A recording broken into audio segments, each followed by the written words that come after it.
Rule number 64. The potential subjunctive is used to suggest a possible or conceivable action. For the last three rules, we've been looking at times where the subjunctive mood is used in independent or main clauses. These are uses like the jussive, Rule 61, the optative, Rule 62, or the deliberative, Rule 63. Rule 64 is our final independent use of the subjunctive, the potential subjunctive. The potential is a bit different from what we've seen so far.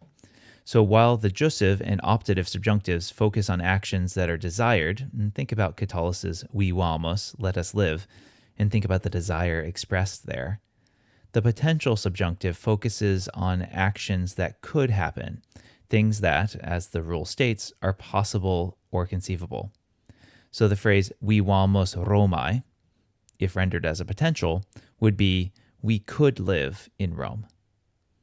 And with the potential, both the present and perfect tenses are used to refer to something in the immediate future. So maneas in villa mea, you could stay in my house, with the present subjunctive maneas, but we might also see id feceris, you could or might do this, in the perfect subjunctive feceris. There's no real distinction between the present and perfect tenses here. Note that we use the English words could or might to help illustrate this potentiality. Would also works. Non ausum id facere, I would not dare to do it. The imperfect tense is used to refer to a possibility that existed in the past. Athēnās venīret, she might have come to Athens. Or cēnam coquerēs, you could have cooked the dinner, may be said to dinner guests disapproving of the menu.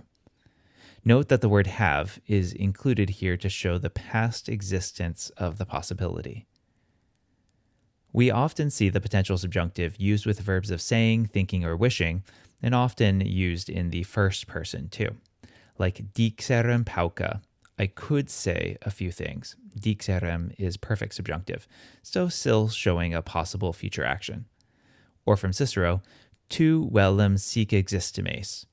I should want, and that's the vellem, present subjunctive, you to think so. With these types of saying, thinking, wishing verbs, we also see the second person used in an indefinite sort of way. You can make the case that English does this as well. Credas victos. You would think that they were defeated. Credas is the present subjunctive. And dīcerēs innocentēs. You could have said they were innocent, with dīcerēs as our imperfect subjunctive, showing a past possibility. The word forsitan, which means perhaps, often accompanies the potential subjunctive. So forsitan occurrat illud, that might perhaps occur to you. Or forsitan temere fecerem, I might perhaps have acted rashly. The word forsitan is originally a contraction of three words, fors, sit, on. It may be luck weather, introducing an indirect question with the subjunctive.